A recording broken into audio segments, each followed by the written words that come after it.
ಒಂದು ವೇಳೆ ನೀವು ಈಗ ಬರುವಂಥ ಯೇಸು ಸ್ವಾಮಿ ಸಂಗಡ ಪರಲೋಕಕ್ಕೆ ಹೋಗಲಿಲ್ಲ, ಸಿನಿಮಾ, ಸೀರಿಯಲ್, ಇಂಟರ್ನೆಟ್, ಸೆಲ್ಫೋನು, ಸರಾಯ, ತಂಬಾಕು, ಬೀಡಿ, ಸಿಗರೆಟ್, ವ್ಯಭಿಚಾರ, ಜಗಳ, ಈವನ್ ಕೋರ್ಟು ಕೇಸ್, ಯೇಸು ಸ್ವಾಮಿ ಬರುವ ಸಮಯಕ್ಕೆ ಹಿಂಗೆ ಏನಾದರೂ ಪಾಪ ಮಾಡಿಕೊಂಡು ನೀವು ಒಂದು ವೇಳೆ ಯೇಸು ಸ್ವಾಮಿ ಸಂಗಡ ಪರಲೋಕಕ್ಕೆ ಹೋಗಲಿಲ್ಲ,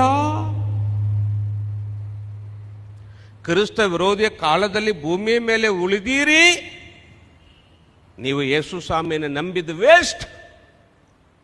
ಒಂದು ವೇಳೆ ನೀವು ಯೇಸು ಸ್ವಾಮಿ ಸಂಗಡ ಪರಲೋಕಕ್ಕೆ ಹೋಗಲಿಲ್ಲ, ಹಿಂಗೆ ಏನಾದರೂ ಪಾಪ ಮಾಡಿಕೊಂಡು ಕ್ರಿಸ್ತ ವಿರೋಧಿ ಕಾಲದಲ್ಲಿ ಭೂಮಿಯ ಮೇಲೆ ಉಳಿದೀರಿ, ನೀವು ಯೇಸು ಸ್ವಾಮಿ ನಂಬಿದ ವೇಸ್ಟ್. ನಿಮ್ಮ ದೀಕ್ಷಾ ಸ್ನಾನ ವೇಸ್ಟ್. ರವಿವಾರ ನೀವು ಚರ್ಚಿಗೆ ಬಂದಿದ್ದು ವೇಸ್ಟ್. ಯೇಸು ಸ್ವಾಮಿಗೆ ಆಫರಿಂಗ್ ಕೊಟ್ಟಿದ್ದು ವೇಸ್ಟ್. ಜನರಿಗೆ ಯೇಸು ಸ್ವಾಮಿ ಸ್ವಾರ್ಥ ಹೇಳಿದ್ದು ವೇಸ್ಟ್. ನಿಮ್ಮ ಇಡೀ ಕ್ರೈಸ್ತ ಜೀವನ ವೇಸ್ಟ್.